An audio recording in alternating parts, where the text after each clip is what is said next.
합니다.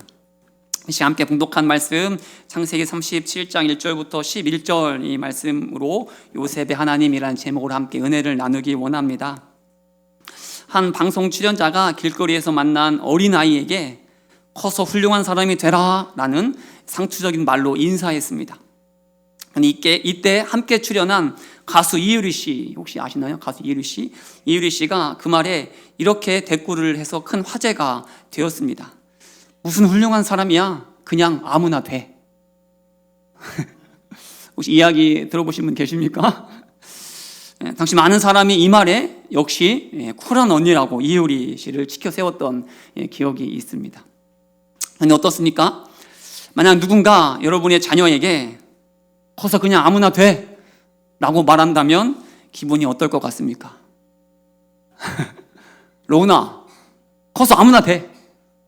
로운이 어딨어? 일수님 기분 어떠십니까? 우리 주원이의 꿈은 몇 년째 변함없이 솜사탕 파는 아저씨입니다.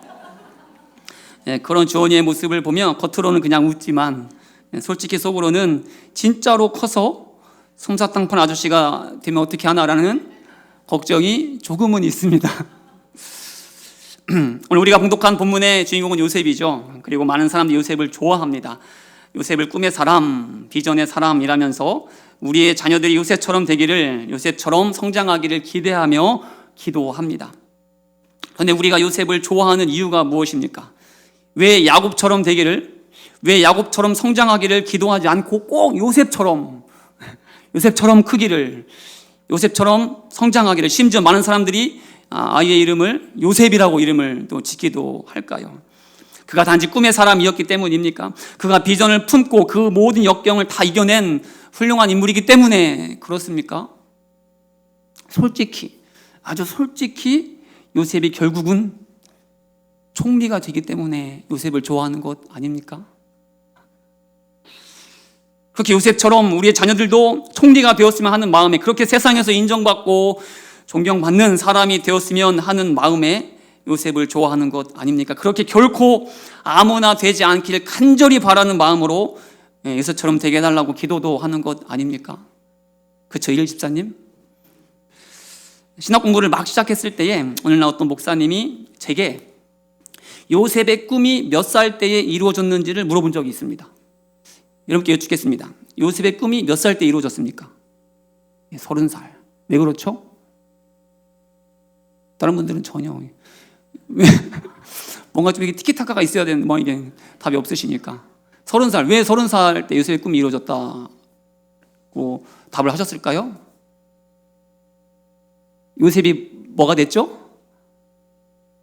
그렇지. 훌륭해. 야, 역시 우리 너무 훌륭해. 총리가 된 나이가 30살입니다. 저도 별 생각 없이, 별 고민 없이 그러니까 30살에 총리가 됐기 때문에 당연히 저도 30살 때 요셉의 꿈이 이루어졌다라고 답을 했습니다. 그랬더니 그 목사님은 제 답이 틀렸다고 말했습니다. 왜냐하면 요셉의 꿈은, 요셉의 비전은 총리가 되는 것이 아니기 때문이죠. 그렇다면 하나님께서 요셉에게 주신 꿈은 무엇입니까? 비전은 무엇일까요? 왜 하나님께서는 해달별이 요셉에게 절하고 또 형들의 곡식단이 요셉의 곡식단에 절하는 꿈을 꾸게 하셨을까요? 요셉이 나중에 총리가 되어서 그 이유를 이렇게 직접 고백하는데, 우리 창세기 45장 7절과 8절의 말씀을 다 함께 우리 봉독하겠습니다. 시작.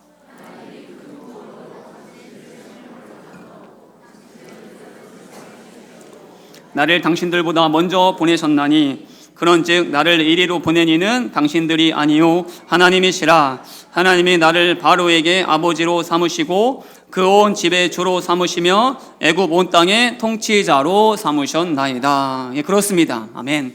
하나님께서는 요셉을 총리가 되게 하시려고 애굽에 보내신 것이 아니라 이스라엘 백성들을 흉년에서 건져내시려고, 가뭄으로 죽을 위기 가운데 있는 이스라엘 백성들을 구원하시려고 하나님께서는 요셉을 애굽에 보내셨고 또 요셉을 애굽의 총리로 세워주셨다라는 겁니다. 그러니 하나님께서 요셉에게 주신 비전은 무엇입니까? 총리가 되는 것이 아니라 이스라엘을 구원할, 건져낼 도구로, 통로로 쓰임 받는 것이 바로 요셉의 비전이었다라는 사실입니다. 이 차이를 아시겠습니까? 그러니 요셉의 비전은, 요셉의 꿈이 이루어진 때는 총리가 된 30살이 아니라는 거죠. 그렇습니다. 총리는 하나님의 뜻을 이루기 위한 수단일 뿐, 도구일 뿐, 총리가 요셉의 인생의 목표가 아니었습니다. 총리가 되기 위해 요셉은 그 모든 역경과 고난의 시간을 통과한 것도 아니다라는 사실이죠. 그러니 우리가 오늘 요셉의 인생을 통해서 믿음의 눈으로 바라봐야 할 것은 무엇이겠습니까? 총리가 된 요셉이 부럽다가 아니라, 그리고 우리도 어떻게 하면, 우리의 자녀들도 어떻게 하면 요셉처럼 총리가 될 수 있을까?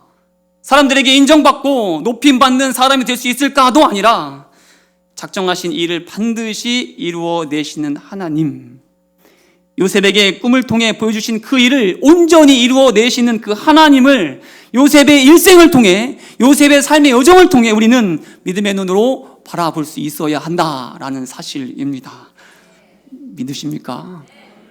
그리고 이 하나님의 일하심을 우리도 믿는다면, 요셉의 삶 속에 역사하신 하나님을 우리도 신뢰한다면, 또 요셉의 하나님을 나의 하나님이라고 우리도 고백할 수 있다면, 우리는 이르시보다 더 쿨하고 당당하게 이렇게 말할 수 있어야 한다라는 겁니다. 아무나 돼도 괜찮아. 주원이 어디 갔어? 우리 주원이가 진짜로 솜사탕 파는 아저씨가 돼도 괜찮아. 왜냐하면 우리 하나님께서는 아무나를 통해서도, 아니 우리의 있는 모습 그대로를 통해서도 작정하신 그 일을, 심지어 한 민족과 한 나라를 건져내시는 그 일들도 온전히 이루어내시는 분이 바로 우리가 믿는 하나님이시기 때문입니다. 믿으십니까? 정말 아멘이십니까? 그렇다면 이 믿음으로 옆에 있는 분들에게, 특히 우리 다음 세대에게 이렇게 한번 이유리씨처럼 우리도 한번 말해 보시면 좋겠습니다. 그래, 아무나 돼도 괜찮대. 한번 얘기해 보시죠. 아무나 돼도 괜찮아. 괜찮아.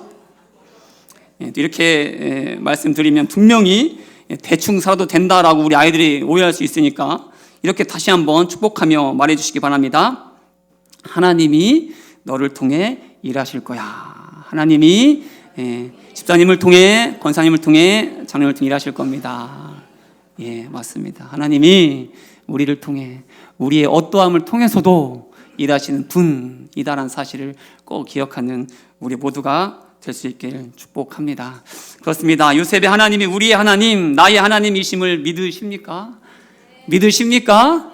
아무나를 통해서도, 아니 우리의 어떤 모습을 통해서도 작정하신 그 일들을 반드시 이루어내시는 하나님이심을 믿으십니까?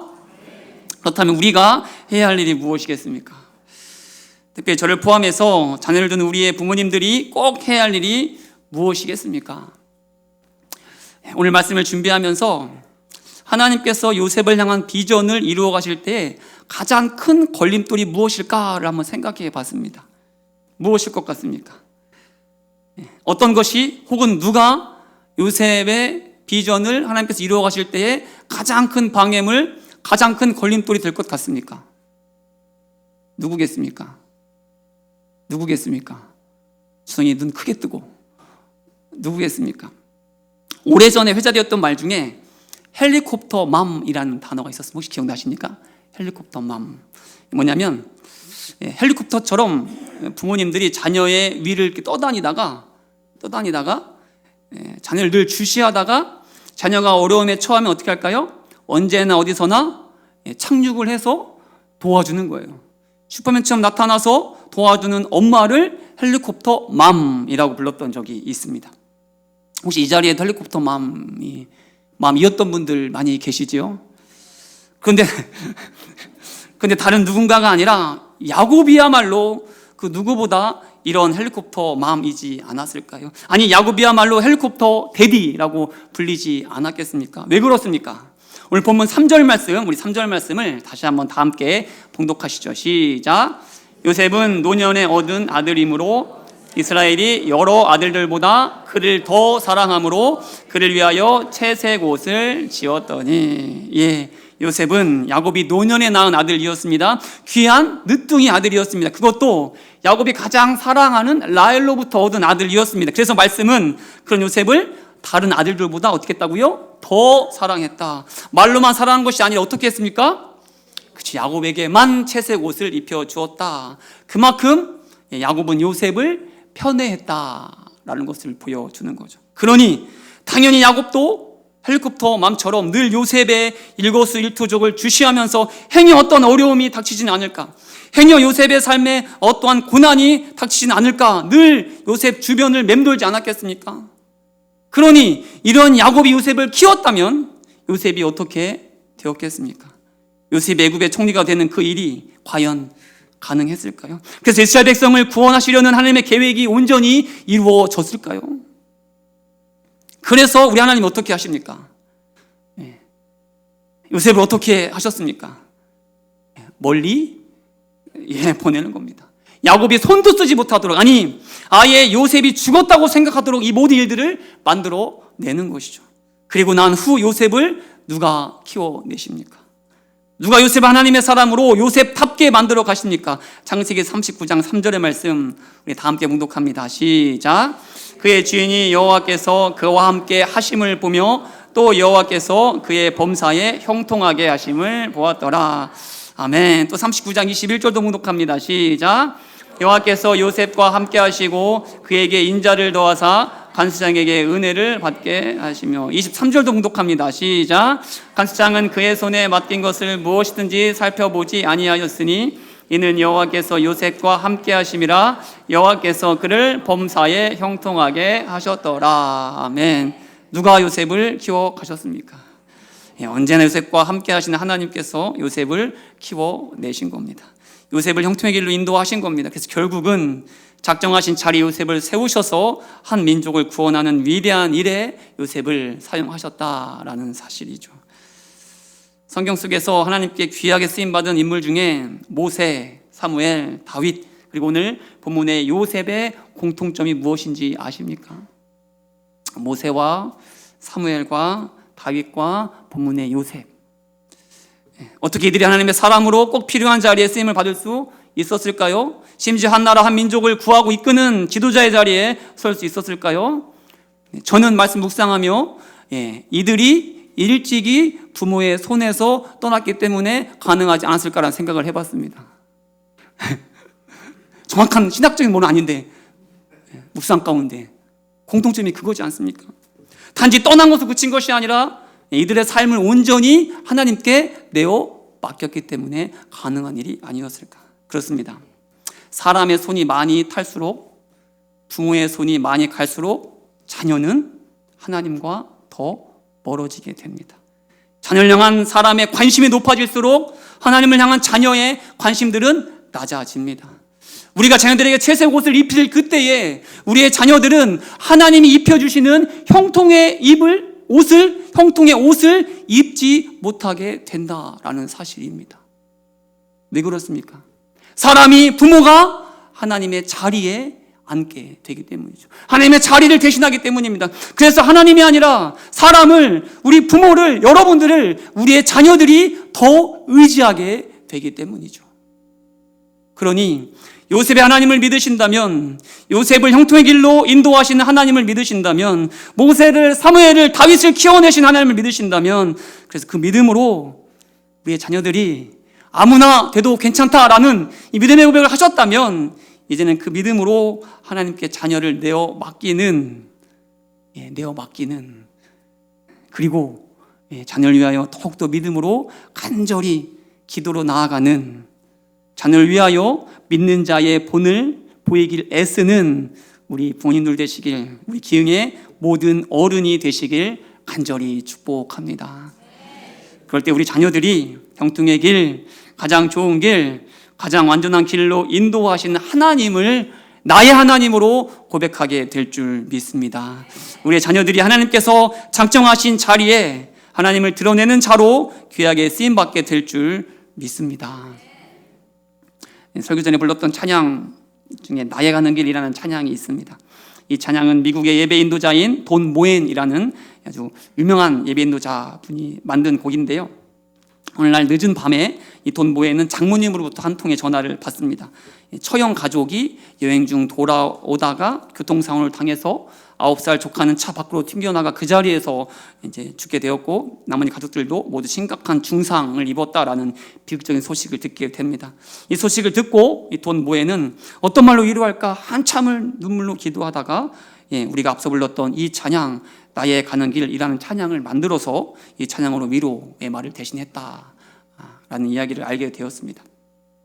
오늘 우리가 살펴본 창세기 37장을 보면 모든 곳에서 다 등장하지만 우리의 눈에는 읽히지 않는 한 단어가 있습니다. 구절 구절마다 빠짐없이 등장하지만 정작 기록되어 있지 않은 한 단어가 있습니다. 그 한 단어가 무엇인지 아십니까? 37장 전체를 보면 다 등장하지만 읽을 수 없는 한 단어, 구절 구절마다 나오지만 기록되어 있지는 한 단어, 그게 무엇인지 아십니까? 바로 하나님이라는 단어가 그 어디에도 기록되어 있지 않습니다. 하지만 우리는 어떻습니까? 요셉의 모든 순간마다 하나님께서 친히 그의 삶을 인도하고 계셨음을 우리는 알 수 있지 않습니까? 그래서 비록 우리의 눈으로는 보이지 않지만, 또 요셉도 보지 못했지만 요셉의 일생을 통해서 우리에게 전하는 메시지가 무엇입니까? 요셉의 삶을 기록한 오늘 본문의 구절 구절이 우리에게 전하는 메시지가 무엇입니까? 바로 나의 가는 길이라는 찬양의 가사처럼, 나의 가는 길 주님 인도하시네, 그는 보이지 않아도 날 위해 일하시네 라는 이 찬양의 고백 아닙니까? 그렇습니다. 오늘도 우리 하나님은 우리를 위하여 일하십니다. 오늘도 우리 하나님은 우리를 작정하신 길로 인도하십니다. 우리와 항상 함께 하셔서 우리의 인도자가 되어주시는 분이 바로 우리가 믿는 하나님이시다라는 사실입니다. 오늘 본문의 요셉의 하나님이 바로 우리가 믿는 나의 하나님이심을 시간 믿음으로 고백하는 우리 모두가 될 수 있기를 축복합니다. 그러니 우리 인도자 되시는 하나님, 우리와 항상 함께 하시는 하나님을 의지하여 오늘 우리에게 주어진 믿음의 길을 걸어갈 때에, 아니 우리의 모든 삶, 우리 자녀들의 모든 삶을 내어 맡기며 기도로, 말씀으로 그렇게 믿음으로 나아갈 때에 우리도 요셉처럼, 우리 자녀들도 요셉처럼 이렇게 고백하는 날을 맞이하게 될 줄 믿습니다. 우리 다 함께 창세기 50장 20절 말씀을 우리 믿음으로 다 함께 봉독합니다. 시작. 당신들은 나를 해하려 하였으나 하나님은 그것을 선으로 바꾸사 오늘과 같이 많은 백성의 생명을 구원하게 하시려 하셨나니. 아멘. 이 믿음으로 자녀를, 그리고 나의 삶을 온전히 하나님께 내어 맡기길 축복합니다. 지금 아무것도 보이지 않아서 답답할지라도, 지금 우리의 자녀들을 통해 하나님께서 어떠한 일을 이루어내실지 상상이 되지 않을지라도 우리의 자녀들을, 우리의 가정들을 가장 좋은 길로 인도하실 그 선하신 우리 하나님을 믿음으로 오늘을 살아내는 우리 모두가 될 수 있길, 우리 기흥의 믿음의 성도, 믿음의 가정이 될 수 있길 다시 한번 온 마음 다해 축복합니다. 다 함께 말씀 잠깐 기도하기 원하는데요,